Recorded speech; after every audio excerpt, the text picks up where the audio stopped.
할렐루야. 우리 주일 예배에 함께 하시는 성도님들 주님의 이름으로 축복하고 환영합니다. 우리 함께 신령과 진정으로 예배하시면서 주님께 마음을 다해 찬양 올려드리도록 하겠습니다.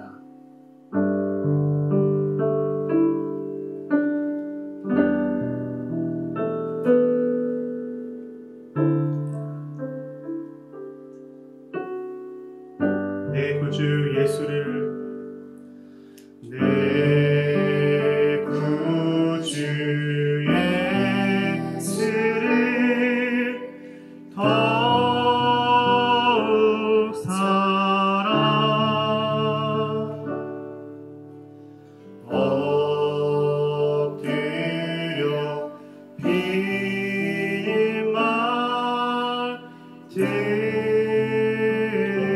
들소서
아버지 사랑 내가 노래해.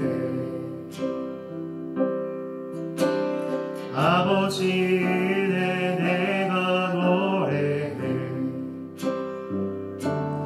그 사랑 변함없으신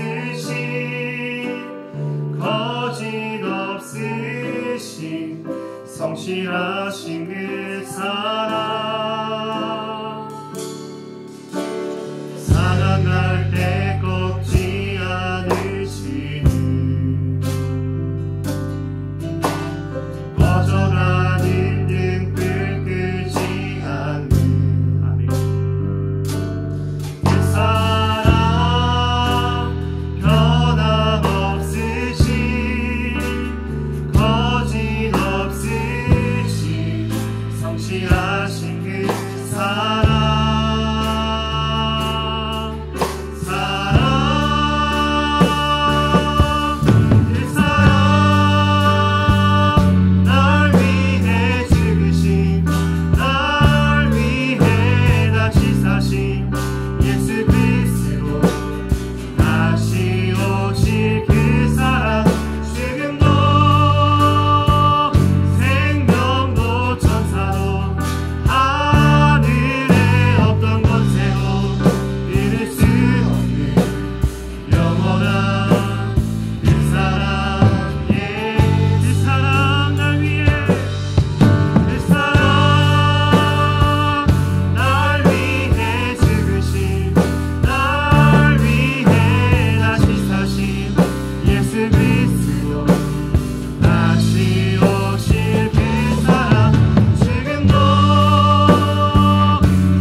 아버지 사랑 아버지 사랑 내가 노래해.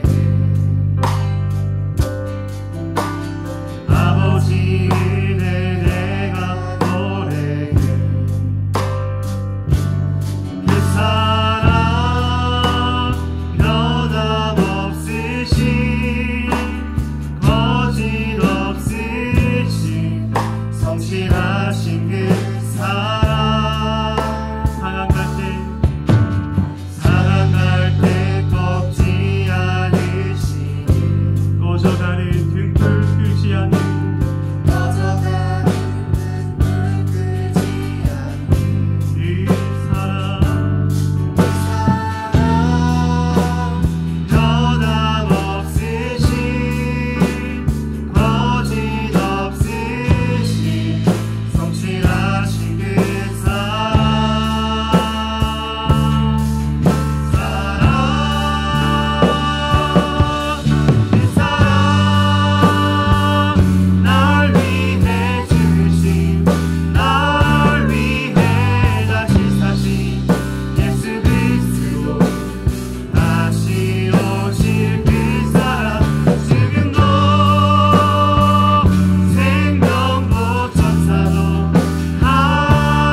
예수 그리스도 다시 오실 그 사랑 지금도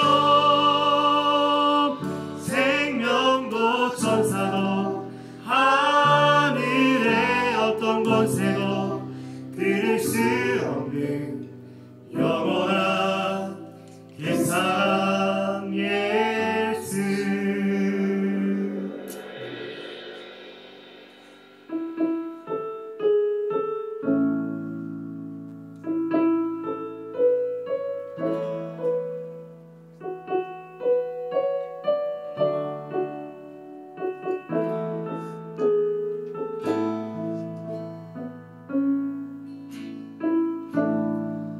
하늘의 문을 여소서.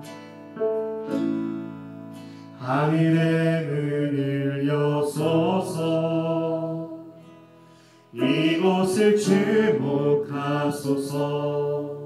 주를 향한 노래가 꺼지지 않으니 하늘을 열고 보소서. 이곳에 임재하소서. 이곳에 임재하소서. 주님을 기다립니다. 기도의 향기가 하늘에 닿으니 주여 임재하여 주소서.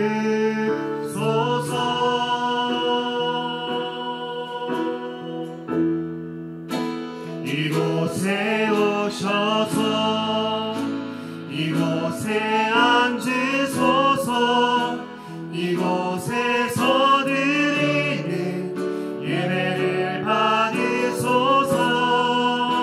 주님의 이름만이 오직 주의 이름만 이곳에 있습니다.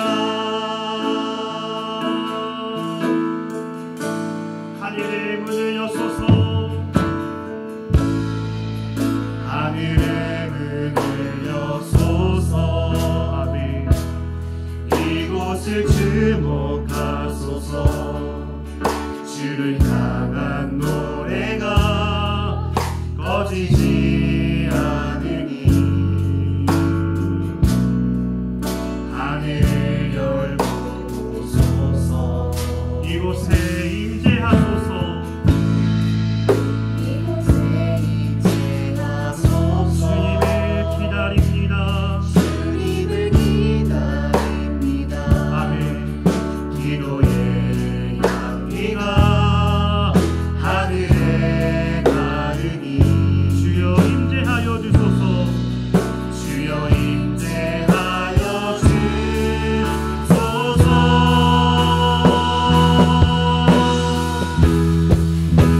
이곳에 오셔서 아멘. 이곳에 앉으소서.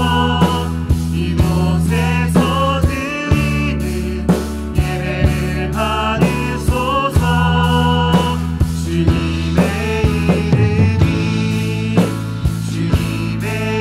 이름만이 오직 주의 이름만 이곳에 있음. 이곳에 오셔서 이곳에 앉으소서. 이곳에서 드리는 예배를 받으소서. 아멘. 주님의 이름만이 오직 주의 이름만 이곳에 있음. 이곳에 오셔서 이곳에 앉으소서.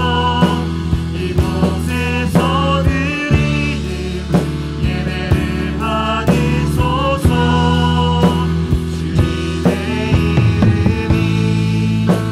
주님의 이름만이 오직 주의 이름만 이곳에 있습니다.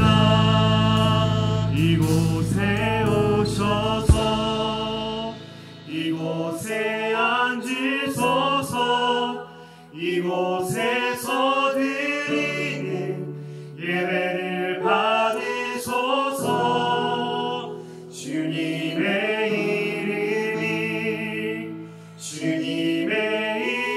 이름만이 오직 주의 이름만 이곳에 있습니다.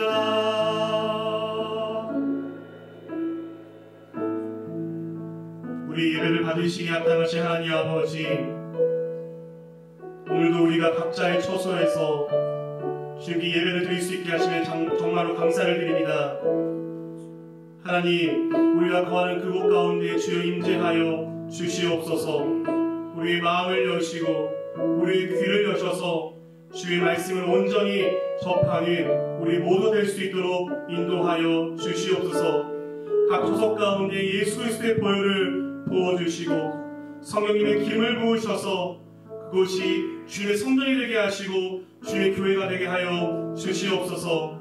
말씀 전하시는 목사님 가운데도 함께 하셔서 그 말씀이 우리의 심령에 가득 찰 수 있도록 인도하여 주시며 그 말씀을 통하여서 우리의 삶이 변하고 우리의 삶이 주님께 예배가 되는 그러한 거룩한 삶 될 수 있도록 주님께서 역사하여 주시옵소서. 우리 예배를 받아주시고 모든 영광 받아주시옵소서. 거룩하신 예수님의 이름으로 기도드렸습니다. 아멘.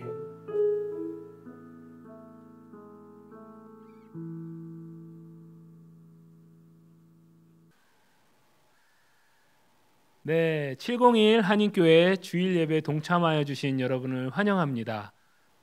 힘든 시기이지만 같이 예배하며 주님께 영광 드리는 귀한 시간 되시길 소망합니다. 주일마다 예배에 새로이 참석하시는 분들이 계셨는데 온라인으로 예배를 드리니 인사를 나누지 못하고 있습니다. 새로이 예배에 참석하는 분들은 화면에 나가는 송영근 집사님께 꼭 연락 부탁드립니다. 지난주 각 처소에서 예배를 드린 모습입니다. 함께해 주시는 성도 여러분께 감사드립니다. 혹시 이번 코로나 상황으로 인하여 어려움이 있는 분들이나 그런 분들이 주위에 계시다면 저에게나 혹은 송영근 집사님께 꼭 연락 부탁드립니다. 코로나 바이러스 상황으로 인해서 주일 예배를 온라인 예배로 드리고 있습니다. 701 교회의 모든 오프라인 만남을 취소하고 예배 및 미팅을 전부 온라인으로 전환합니다. 궁금한 사항은 담당 사역자나 성김이 분들에게 연락 주시면 되겠습니다. 고난주간 특별 새벽 기도회가 준비 중에 있습니다. 새벽에 함께 만나 예배하고 기도하고 나누는 귀한 시간이었는데 올해 함께 모이지는 못해도 주님의 고난에 동참하는 마음으로 온라인으로 각 처소에서 드려집니다. 시간은 매일 아침 6시고 예배 시작 전 링크를 보내드려서 함께 나누도록 하겠습니다. 헌금 안내입니다. 헌금은 온라인과 우편으로 드릴 수 있습니다. 온라인 예배로 드려져서 헌금을 드리기에 불편함이 있으시겠지만 교회의 모든 사역이 지속적으로 진행될 수 있도록 동참하여 주시면 감사하겠습니다. 하루가 다르게 코로나 바이러스의 상황이 변하고 있습니다. 주보에 나와 있는 예방 수칙을 철저히 하셔서 가족과 가까운 사람들의 안전을 지켜주시기 바랍니다. 그리고 지금 기도가 많이 필요한 상황입니다. 특별히 교회들의 재정적인 어려움이 이어지며 선교지 후원이 제대로 이루어지지 않아서 어려움이 더하고 있다고 합니다. 코로나 확산에도 선교지에서 돌아오지 않고 거기에서 이웃을 돌보는 선교사님들도 계십니다. 특별히 더욱 기도하여 주시기 부탁드립니다. 또한 주보에 많은 중보기도 제목을 보시면서 함께 기도해 주시면 감사하겠습니다. 오늘 말씀은 김영광 목사님께서 전해주시겠습니다. 오늘 우리에게 주시는 하나님의 말씀은 마가복음 9장 38절에서 50절 말씀입니다. 이 말씀을 제가 봉독하도록 하겠습니다. 요한이 예수께 여짜오되 선생님, 우리를 따르지 않는 어떤 자가 주의 이름으로 귀신을 내쫓는 것을 우리가 보고 우리를 따르지 아니하므로 금하였나이다. 예수께서 이르시되 금하지 말라. 내 이름을 의탁하여 능한 일을 행하고 즉시로 나를 비방할 자가 없느니라. 우리를 반대하지 않는 자는 우리를 위하는 자니라. 누구든지 너희가 그리스도에게 속한 자라 하여 물 한 그릇이라도 주면 내가 진실로 너희에게 이르노니 그가 결코 상을 잃지 않으리라. 또 누구든지 나를 믿는 이 작은 자들 중 하나라도 실족하게 하면 차라리 연자 맷돌이 그 목에 매어 바다에 던져지는 것이 나으리라. 만일 내 손이 너를 범죄하게 하거든 찍어버리라. 장애인으로 영생에 들어가는 것이 두 손을 가지고 지옥 곧 꺼지지 않는 불에 들어가는 것보다 나으니라. 만일 내 발이 너를 범죄하게 하거든 찍어버리라. 다리 저는 자로 영생에 들어가는 것이 두 발을 가지고 지옥에 던져지는 것보다 나으니라. 만일 내 눈이 너를 범죄하게 하거든 빼버리라. 한 눈으로 하나님의 나라에 들어가는 것이 두 눈을 가지고 지옥에 던져지는 것보다 나으니라. 거기에서는 구더기도 죽지 않고 불도 꺼지지 아니하느니라. 사람마다 불로써 소금 치듯함을 받으리라. 소금은 좋은 것이로되 만일 소금이 그 맛을 잃으면 무엇으로 이를 짜게 하리요. 너희 속에 소금을 두고 서로 화목하라 하시니라. 아멘. 함께 기도하겠습니다. 하나님 감사합니다. 오늘 이렇게 온라인을 통해서 함께 이 예배에 참여하였습니다. 오늘 우리에게 주신 이 말씀을 믿음으로 받을 수 있도록 성령 하나님 모든 각 처소에서 역사해 주시옵소서. 이 시간 우리와 함께 하실 줄 믿으며 사랑이신 예수님의 이름으로 기도드립니다. 아멘. 예수님의 공생의 사역을 보게 되면 예수님은 우리에게 가르침을 주실 때 처음부터 모든 것을 한꺼번에 다 말씀하지 않으셨습니다. 한 단계 한 단계 거치면서 단계적으로 드러내시며 가르치셨고, 그리고 중요한 것은 시간을 두고 반복을 하심으로써 우리에게 재차 강조하셨습니다. 그리고 복음서를 자세히 읽어가다 보면 또 하나 알게 되는 것이 있는데, 눈앞에 벌어지는 여러 다양한 사건들이 자세히 보면 예수님의 말씀과 연결이 되는 것이죠. 예수님은 단지 말로만 가르침을 주신 게 아니라 우리가 경험하는 여러 상황과 문제들을 통해서도 우리를 가르치고 계신 것입니다. 마가복음 8장까지 계속해서 반복되는 메시지는 바로 깨달으라 였습니다. 무엇을 깨닫느냐면 예수님이 하나님의 아들 그리스도이심을 깨달으라는 메시지이죠. 이것을 말씀하시기 위해 병도 고치시고 귀신도 쫓으시고 능력으로 오병이어 기적도 나타내셨고, 또 파도와 바람을 잠잠케 하시면서 물 위를 걷기도 하셨습니다. 그리고 마가복음 8장 이후부터 새롭게 반복하는 메시지가 또 있는데, 이것은 돌려서 말씀하지 않으시고 매우 직설적으로 말씀을 하십니다. 그것은 바로 예수님 자신의 죽음과 부활에 관한 예언이죠. 3번에 걸쳐서 반복해서 말씀하십니다.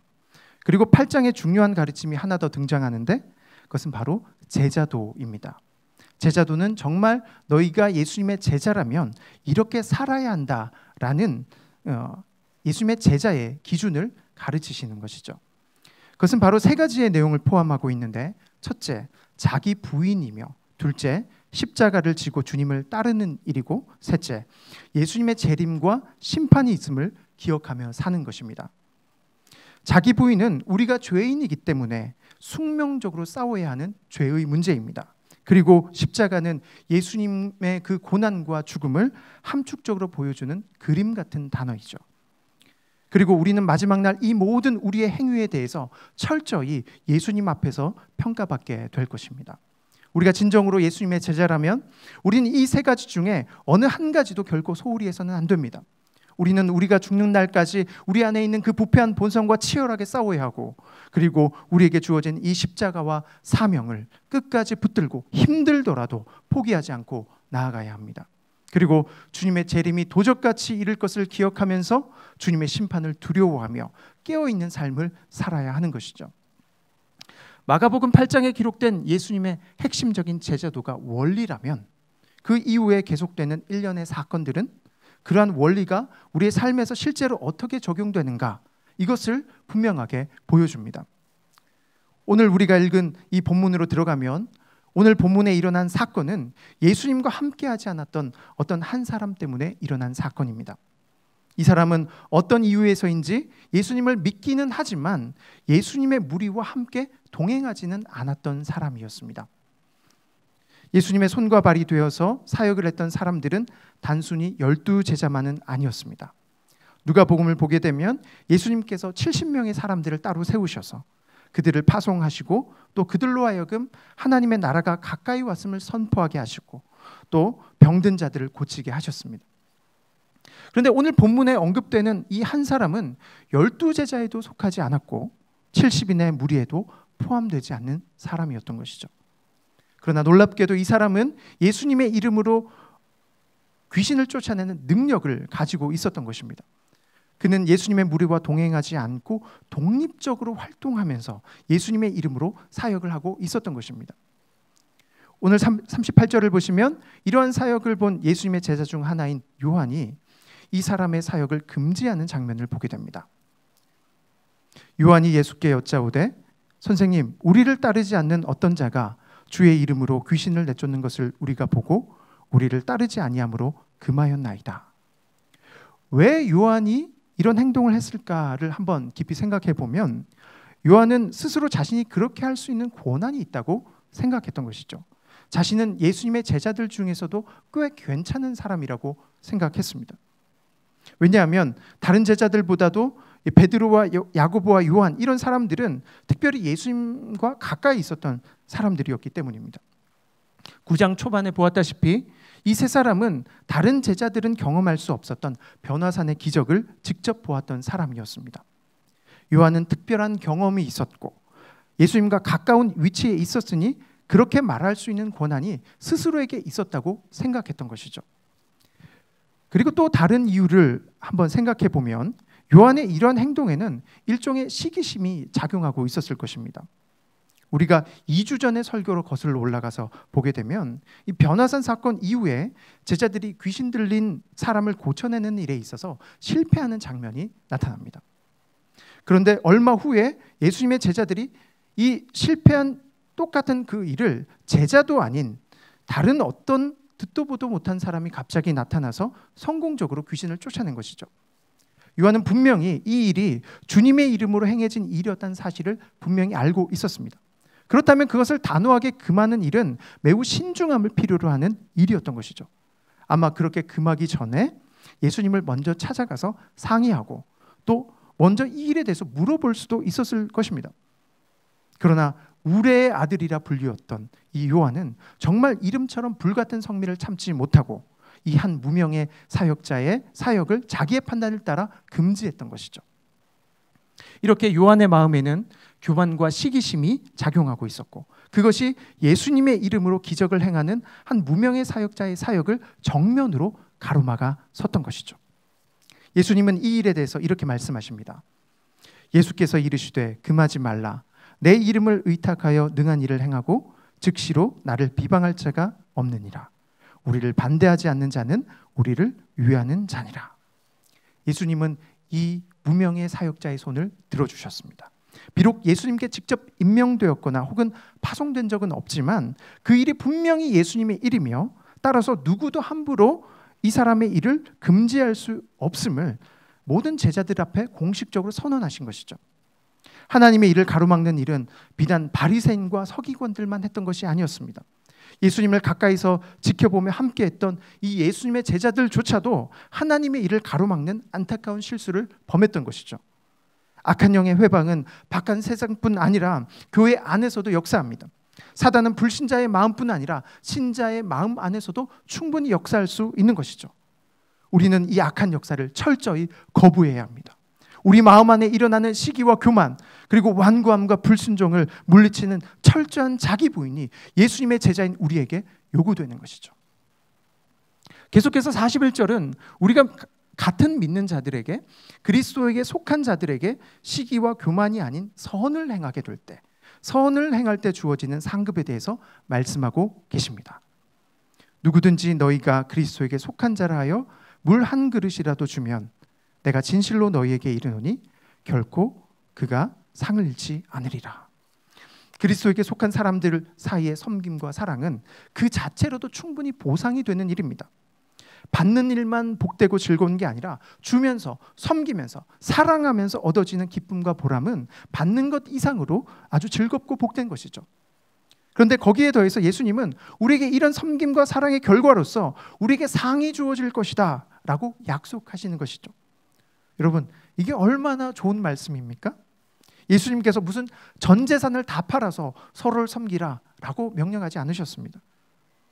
그저 단순히 물 한 그릇 대접하라 라고 하셨을 뿐인데, 그래서 그 말씀에 순종해서 나의 작은 부분을 드렸을 뿐인데, 그런데 예수님은 그 행위의 대가로서 상을 주신다는 것이죠.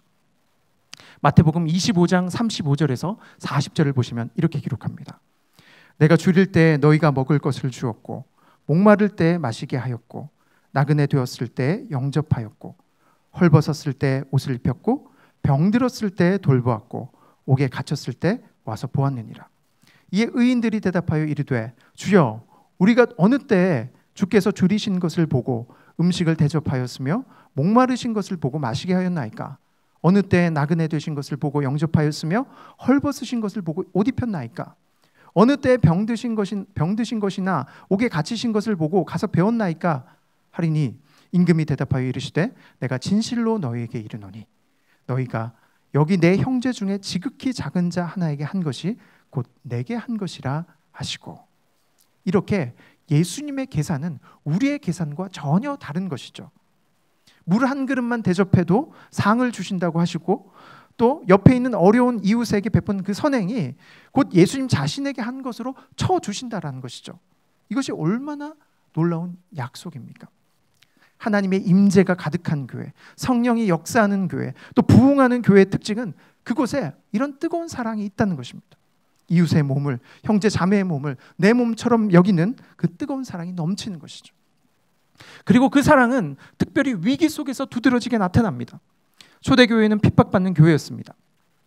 예수를 주님으로 고백하고 그리스도인 되기로 작정하는 그 순간 그들은 유대 사회로부터 배척받고 고립된 삶을 살아야 했습니다. 사회적으로 경제적으로 어려움을 겪었을 것입니다. 그때 그들이 어떻게 그 어려움을 극복했습니까? 그들은 자신의 소유를 함께 나누었습니다. 외롭고 배척받는 그 상황을 성전에 함께 모여 기도하며 교제를 나눔으로써 이겨냈던 것이죠. 서로가 서로에게 힘이 되어주고 울타리가 되어주어서 고난의 시기를 능히 이겨냈던 것입니다. 주님의 몸된 교회에서 이런 사랑을 뺀다면 여러분, 우리에게 무엇이 남겠습니까? 사랑은 진실로 참된 교회의 특징인 것입니다. 코로나 바이러스 때문에 우리의 생존과 안전의 문제가 위협받고 있습니다. 전 세계 많은 사람들이 이것 때문에 목숨을 잃는다는 뉴스를 보면서 저는 정말 너무나 마음이 안타깝습니다. 그런데 이런 상황일수록 우리는 세상 사람들과 다른 결을 가지고 살아야 합니다. 세상 사람들이 이기적으로 행동하려고 할 때 우리는 할 수 있는 대로 더욱 이타적이어야 합니다. 많은 사람들이 두려움에 떨고 있을 때 우리는 오히려 겁없이 나아가서 연약한 자를 도와주고 또 섬겨야 하는 것이죠. 제가 대학교 시절에 좋아하며 책을 읽었던 두 명의 인물이 있습니다. 바로 조나단 에드워즈와 데이빗 브레너드입니다. 두 인물은 동시대에 살면서 같은 예일 대학에 들어갔지만 전혀 다른 길을 걸었던 사람들이었습니다. 에드워즈가 목회자와 신학자로서 빛을 발했다면 데이빗 브레너드는 일찍이 선교에 헌신해서 인디언 선교를 위해서 헌신하는 선교사가 되었습니다. 그는 불같이 헌신하다가 29의 나이에 폐결핵을 얻어서 죽게 됩니다. 그때 전염이 가능한 질병임에도 불구하고 에드워즈는 그를 자신의 집에 거두어들여서 그를 정성껏 보살피죠. 그리고 그의 마지막까지 돌봐 주었습니다. 에드워즈의 딸은 브레이너드를 지극정성으로 간호하다가 결국 그에게 병을 옮아서 브레이너드가 죽은 지 6개월 후에 똑같은 병으로 죽음을 맞이하게 됩니다. 여러분, 똑똑한 에드워즈가 이런 의학적인 상식이 모자라서 이런 일이 일어날지를 예상하지 못해서 브레이너드를 받아들였겠습니까? 아니죠. 생명보다, 건강보다 더 중요한 가치가 있다는 사실을 그는 알았기 때문이었습니다. 여러분, 교회사를 보면 기독교가 질병을 두려워하지 않고 오히려 그것을 이겨냈다는 많은 증거들이 있습니다. 1527년 페스트란 무서운 전염병이 독일 비텐베르크의 창궐하고 있었습니다. 그 당시 그 도시에는 불과 10년 전에 종교개혁의 선봉장이 되어서 교회개혁을 이끌었던 인물이 있었으니 바로 마틴 루터였습니다. 모든 사람들이 생명을 부지하기 위해서 하나둘 그 도시를 탈출하고 있었을 때 그는 홀로 도시에 남아서 병든 자들을 끝까지 돌보아 주었죠. 결국 그 과정에서 조나단 에드워즈처럼 자신의 사랑하는 딸을 전염병으로 잃게 됩니다. 더 거슬러 올라가면 아직 기독교가 공인되기 전 무서운 핍박의 시대를 살던 2세기 로마의 기독교가 있습니다. 그 당시 일어났던 이 무서운 역병은 로마 인구 4분의 1을 휩쓸어갔죠. 모든 사람들이 자신의 목숨을 지키기 위해서라면 병에 걸린 사람을 산채로 불태워버리는 잔인무도한 일도 마다하지 않을 그때 병든 자를 돌보고 시체를 정성껏 묻어주었던 사람들이 있었으니 바로 그 당시 핍박받던 기독교인들이었습니다. 평소에 무시받고 천대받던 이 기독교인들이 전염병이 돌자 천사처럼 자신을 희생하면서 사랑을 실천했던 것이죠. 여러분, 교회가 생명을 유지하는, 생명력을 유지하는 비결이 있다면 그것은 세상이 가지지 못한 사랑 때문일 것입니다. 세상의 사람들이 두려움에 빠져서 혼란스러워할 때 겁없이 담대함으로 사랑을 실천한다면 그 작은 희생이 놀라운 열매를 우리에게 가져다 주는 것이죠. 다시 본문으로 돌아가서 오늘 본문에서 우리에게 주는 이 교훈의 뉘앙스는 본문 전체로 볼 때 우리가 사랑을 실천함으로써 얻어진 상에 대한 강조는 단 한 절에 불과하지만 우리가 그리스도에게 속한 자를 실족하게 하는 경우, 그 경우에 대한 무서운 경고는 무려 7절에 해당합니다. 7배 더 많은 분량으로 우리의 형제 자매를 실족하게 하지 말 것을 무섭게 경고하고 있는 것이죠. 또 누구든지 나를 믿는 이 작은 자들 중 하나라도 실족하게 하면 차라리 연자맷돌이 그 목에 매여 바다에 던져지는 것이 나으리라. 이 말씀이 얼마나 강도가 센지를 보여주는 표현이 바로 연자맷돌입니다. 연자맷돌의 원어적인 표현은 나귀의 큰 맷돌이라는 표현입니다. 사람의 손으로 돌리는 작은 맷돌이 아니라 짐승이 끌어야 끌리는 큰 맷돌이라는 것이죠. 아주 큰 맷돌이고 사람의 손으로는 들기 어려운 무거운 돌입니다. 그런데 이 돌을 목에 메고 바다에 빠지라는 것이죠. 만약 믿는 자들을 실족하게 하면. 여러분, 사람 사는 사회에서 상처 안 받고 상처 안 주고 살 수 있겠습니까?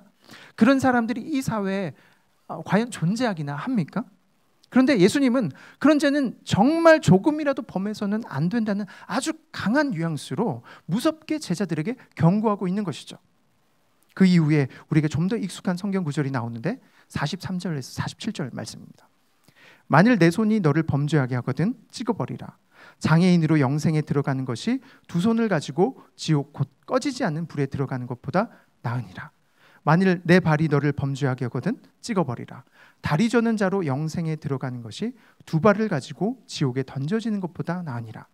만일 내 눈이 너를 범죄하거든 빼버리라. 한 눈으로 하나님의 나라에 들어가는 것이 두 눈을 가지고 지옥에 던져지는 것보다 나으니라.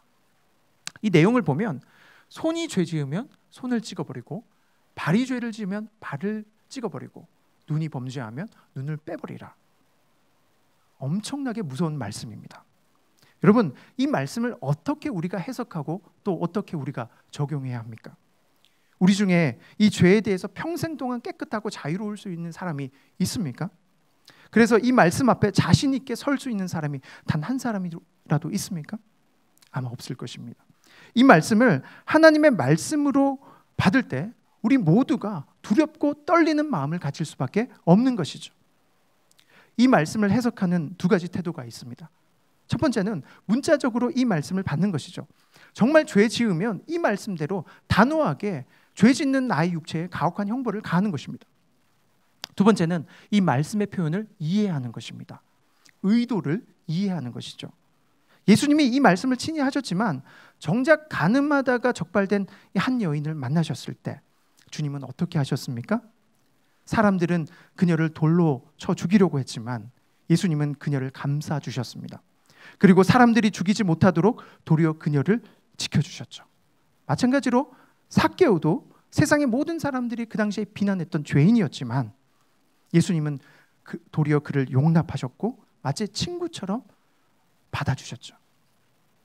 예수님은 분노를 이기지 못하고 심판하고 싶어 안달나셔서 이 말씀을 하신 게 아니라 너희들이 죄로 여기지 않고 쉽게 행하는 그 행동들에 대해서 그 죄의 무서움을 제발 좀 깨달으라고 이 문학적인 과장법까지 사용하셔서 힘주어 경고하고 계신 것이죠. 그런데 저는 이 말씀을 해석할 때 문자적으로 액면 그대로 해석하는 것도 그렇게 나쁘지 않다는 결론을 얻게 됐습니다. 단, 죄 짓고 난 후가 아니라 죄 짓기 전에 문자적으로 이 말씀을 생각하는 것이죠. 여러분 생각해 보십시오. 정말 죄를 지으면 손을 찍어버려야 하는데 이 말씀을 정말 문자적으로 믿는 사람이 감히 죄를 짓겠습니까? 결코 그럴 수 없겠죠. 우리가 반복해서 죄를 짓는 이유는 사실 우리가 이 말씀을 문자적으로 믿지 않기 때문에, 그래서 두려움이 없는 거고, 그래서 반복해서 죄를 짓는 것 아니겠습니까? 그래서 종합적으로 정리를 하자면 이 말씀에는 문학적인 과장법이 쓰여졌는데 그 사실을 깨달았다고 할지라도 그렇다고 해서 그것을 대한 우리의 태도가 결코 가벼워서는 안 된다는 것이죠. 우리는 이 말씀을 살이 떨리는 자세로 받아야 할 것입니다. 그러나 예수님이 이 경고를 주시면서 진심으로 우리에게 원하시는 것은 우리를 잔인하게 심판하시는 것이 아니라 우리가 서로 사랑하며 화목하게 사는 그 모습을 그토록 간절히 원하신다는 것입니다. 우리는 이 말씀의 강렬함 때문에 이 말씀 자체에만 주목하고 이 말씀이 어떤 컨텍스트, 어떤 사건에서 나왔는지를 간구하기 쉬운데, 이 말씀은 다른 살인죄나 간음죄에 대해서 처벌하려고 나온 게 아니라 그리스도에게 속한 자를 반대했던 그 요한의 실수를 바로잡기 위해서 나온 말씀입니다. 예수님 안에 속한 누군가를 실족하게 만들 바에야 차라리 그 손목을 잘라버리는 것이 더 낫다고 말씀하실 만큼, 그만큼 주님은 실족당하는 그 사람을 지켜주고 싶으셨던 것이죠. 주님이 오늘 본문에서 매우 엄중한 분위기 속에서 말씀하시지만 사실 그 속을 들여다보면 죄를 범하는 자에게 벌을 주시려는 게 아니라 우리를 너무나 사랑하셔서 실족당하는 그 일로부터 우리를 보호해 주시려고, 그리고 반대로 우리가 실수로라도 누군가를 실족하게 만드는 그 끔찍한 범죄로부터 우리를 막으시려고, 그래서 이렇게 힘주어 강조하며 말씀하고 계시다는 사실을 우리가 깨달을 수 있는 것이죠. 예수님은 진실로 우리가 화목하게 살기를 바라시는 것입니다. 그 따뜻한 마음으로 주님은 마지막으로 이 모든 말씀을 이렇게 정리하십니다. 50절을 보시면 너희 속에 소금을 두고 화목하라. 너희 속에 소금을 두고 서로 화목하라.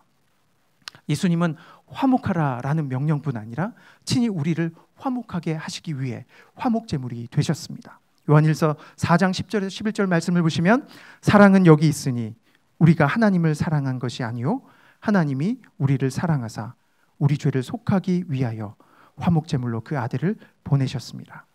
사랑하는 자들아, 하나님이 이같이 우리를 사랑하셨은즉 우리도 서로 사랑하는 것이 마땅하도다. 마치 처음 부모가 되어서 아기가 태어났을 때 그 사랑스러운 아기의 모습을 보면서 내가 이 아이를 위험으로부터 지키기 위해서라면 정말 나는 이 아이를 대신해서 죽을 수도 있겠다라는 생각을 부모가 하는 것처럼, 그런 마음으로 예수님은 우리를 대신해서 죽으셨습니다. 어쩌면 우리가 잘려야 하는 손, 우리가 잘려야 하는 발, 그리고 우리가 뽑혀야 하는 그 눈 때문에 주님은 십자가에서 참혹한 형벌을 당하신 것이죠.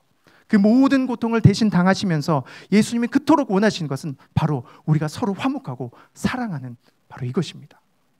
사랑하는 여러분, 저와 여러분에게 이런 화목함과 사랑이 넘치기를 간절히 소망합니다. 이 어려운 시기에 담대한 믿음과 또 따뜻한 사랑으로 나아가서 세상 속에서 그리스도인의 빛을 발하시는 저와 여러분들 되시길 간절히 소망합니다. 우리 함께 기도하겠습니다. 사랑의 하나님, 감사합니다. 오늘 우리가 또 함께 예배에 모여서 또 말씀을 들으면서 우리 하나님 앞에 나아갑니다. 오늘 우리에게 주신 이 말씀을 기억합니다. 우리에게 소금을 두고 서로 화목하라고 말씀하셨습니다. 우리가 서로 사랑하게 하여 주시옵소서. 우리가 이 어려운 시기를 우리가 사랑으로, 화목으로 이겨낼 수 있도록 주님 역사해 주시옵소서. 오늘 우리에게 주신 이 말씀을 붙들고 우리가 한 주간을 살길 원합니다.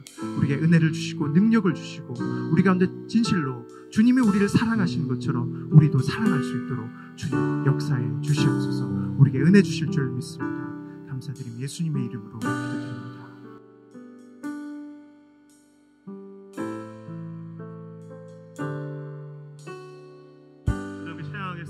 내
이제는 우리 주 예수 그리스도의 은혜와 하나님의 사랑과 성령님의 교통하심이 오늘 말씀을 따라 서로 사랑하고 화목하기를 다짐하는 모든 주의 성도들 머리머리 위에 이제로부터 영원토록 함께 있을지어다. 아멘.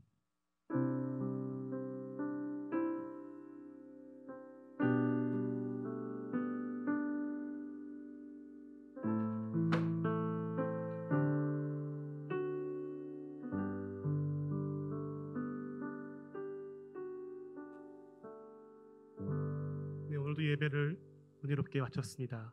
각자의 처소에서 주님께 삶이 예배가 되는 한 주가 되시기를 주님의 이름으로 축복합니다. 우리 함께 그 사랑 찬양하겠습니다.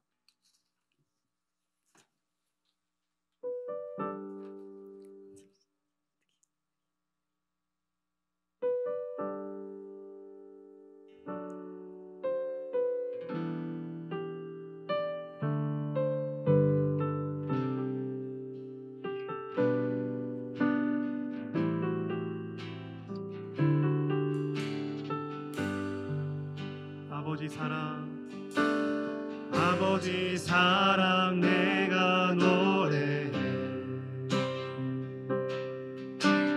아버지 은혜 내가 노래해.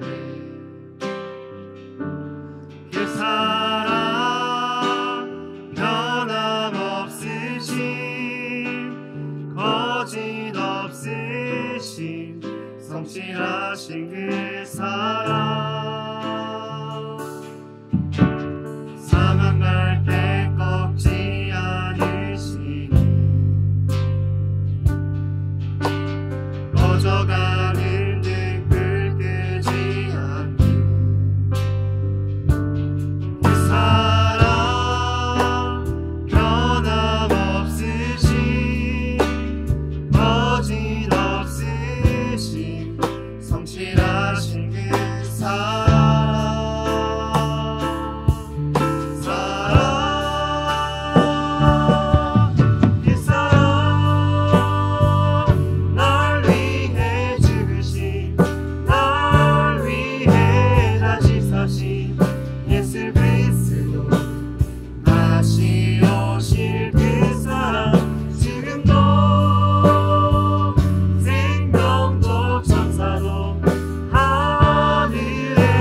나 진짜 이거 나 생각도 못했어.